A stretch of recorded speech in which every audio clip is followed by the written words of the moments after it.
Hi friends, இன்றைக்கி என்ன செய்யலாம்னு பார்க்கலாங்களா? நான் வந்து இந்த மீல் மேக்கர் எடுத்திருக்கேன்.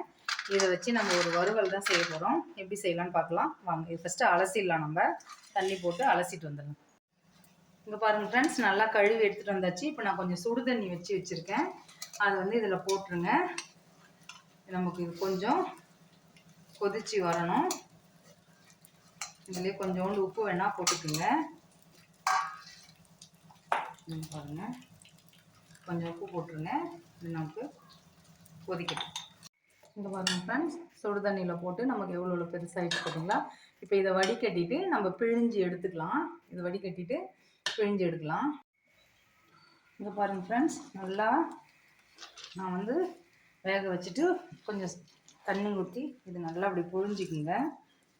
அது ஒன்றா புழிஞ்சி இப்படி எடுத்துருங்க. இது தண்ணி எதுவுமே இருக்கக்கூடாது. இப்போ பாருங்கள் ஃப்ரெண்ட்ஸ், இது எல்லாம் நான் வந்து சுடு தண்ணியிலேருந்து பிழிஞ்சி வச்சுட்டேன். இப்போ கொஞ்சம் கடாயில் எண்ணெய் போட்டுக்குங்க. நல்லா எண்ணெய் காயட்டும். கொஞ்சமாகவே எண்ணெய் போடுங்க. நம்ம இதுதான் பண்ண போகிறோம். அதில் வந்து சீரகம் போட்டுக்குங்க.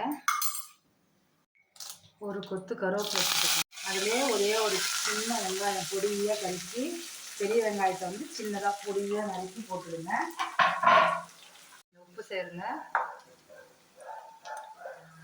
உப்பு சேர்ந்து இது நல்லா வதக்குங்க. நல்லா கொஞ்சம் நமக்கு கொஞ்சம் வதங்கி வரட்டும். இப்போ பாருங்கள், வெங்காயம் வதங்கிச்சு. இப்போ ஒரு ஸ்பூன் வந்து இஞ்சி பூண்டு பேஸ்ட் போட்டுக்கோங்க.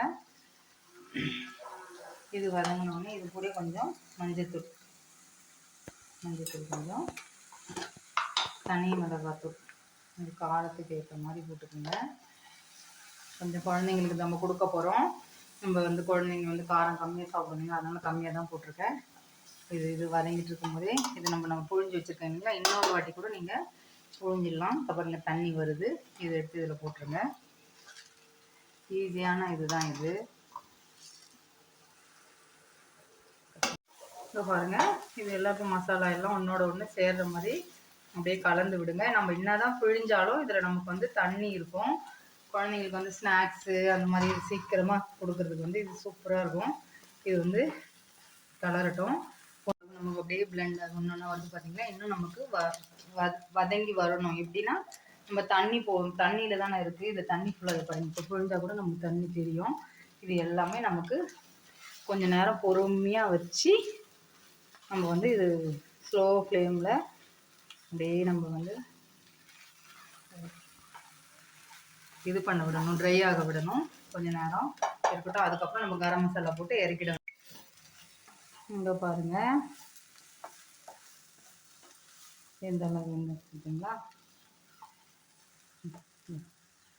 நமக்கு அவ்வளோதான். குழந்தைங்களுக்கு வந்து ஸ்நாக்ஸ் பாக்ஸாகவும் கொடுத்து அனுப்பலாம். இல்லை தயிர் சாதம் அந்த மாதிரி ஏதாவது இருந்தால் தொட்டுக்க சாப்பிட்றதுக்கு கொடுத்து அனுப்பலாம். ட்ரை பண்ணி பாருங்கள். எப்படி வந்ததுன்னு சொல்லுங்கள். லைக் பண்ணுங்கள், ஷேர் பண்ணுங்கள். முடிஞ்சுது.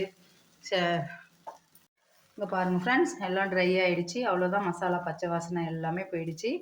சூப்பராக வந்திருக்கு பாருங்கள். குழந்தைங்களுக்கு வந்து இது ஸ்நாக்ஸாகவும் கொடுத்து விடலாம். இல்லை தயிர் சாதம், சாம்பார் சாதம் அந்த மாதிரி நம்ம தொட்டுக்கிறதுக்காகவும் கொடுத்து விடலாம். நல்லா அதை பாருங்கள், ஒன்று ஒன்றா நமக்கு அப்படியே நல்லா பொறுமையாக வெந்து வந்திருக்கு. எப்படி வேணாலும் ட்ரை பண்ணலாம்.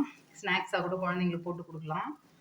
நீங்கள் வந்து வீட்டில் ட்ரை பண்ணி பாருங்கள். எப்படி வந்துன்னு சொல்லுங்கள். லைக் பண்ணுங்கள், ஷேர் பண்ணுங்கள், சப்ஸ்கிரைப் பண்ணுங்கள். நெக்ஸ்ட் வீடியோவில் பார்க்கலாம். Bye friends.